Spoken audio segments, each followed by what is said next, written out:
When I got a call saying that they were making this show that was set 200 years before Game of Thrones, I was really interested. When I got the gig, for that split second, you're like, oh my God, you're in Game of Thrones, it's the biggest thing ever.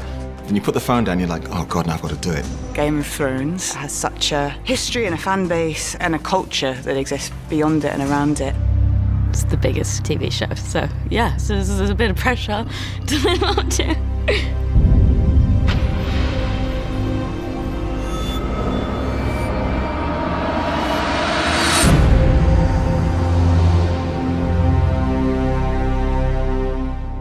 How do we make Thrones but not Thrones? What's good about Thrones? What worked in Thrones? What didn't? What do we want to better? How do we want to evolve the style? It wasn't just a prequel for prequel's sake. There was actually a reason to tell this story. The Targaryens are the fascinating dynasty that we don't really know much about from the original books because at that point they've all died out.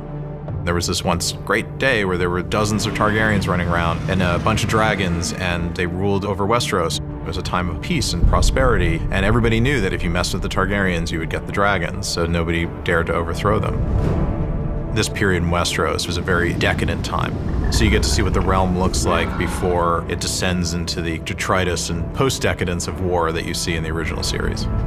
So I was fascinated in going back to that time and seeing the Targaryens at their height and learning what it was that Daenerys lost in trying to win back throughout the story.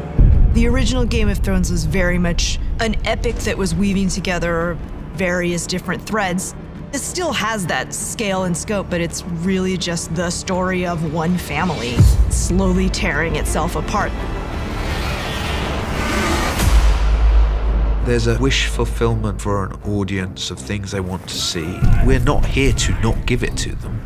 We're here to give them the thing that they want, just not in the way that they're expecting. We're not trying to rehash the past. We're trying to find something fresh and exciting. We wanted to very much embrace the feel and the world of Game of Thrones, but we had the flexibility to enlarge and enhance. But there was this very strong feeling that we wanted the audience to feel they're in the same show. The first time I walked on set where King's Landing's been built, I feel like no one told them that that isn't how films are made now, that you don't have to build the whole castle. But no, it's all there and it's all in the right place. You read the script at home and you imagine the scene, and then when you come in, it's always twice the size you imagined it. You walk around these sets that look like ancient monuments and buildings with massive statues, or you can be on these amazing locations. You cannot believe that this is on the earth somewhere this extraordinary. The other series of Game of Thrones was absolutely brilliant, and the costumes were brilliant. So it was not a question of doing better. It was just a question of doing something beautiful. We had said to ourselves, we're going to pull our horns in on season 1. We're going to start in a more grounded, more intimate way. But even with our horns pulled in, it was just big. One of the many beautiful things that George did with his creation of Westeros is it really feels three-dimensional and fully realized, and that there's thousands of years of history, and you can get lost in a good way in the world of Westeros. For me, the best fiction, the best drama is about characters.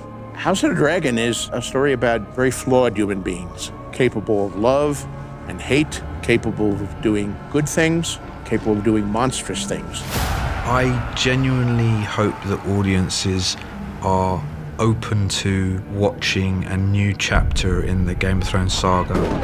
Game of Thrones was its own thing, and it was a cultural phenomenon. But this is something else, it's a different story. The scale of the story is told in a different way. All that size that we loved in Game of Thrones is here, but House of the Dragon is rooted in the domestic and the familial. I hope fans will get everything that they got out of Game of Thrones and more. More dragons.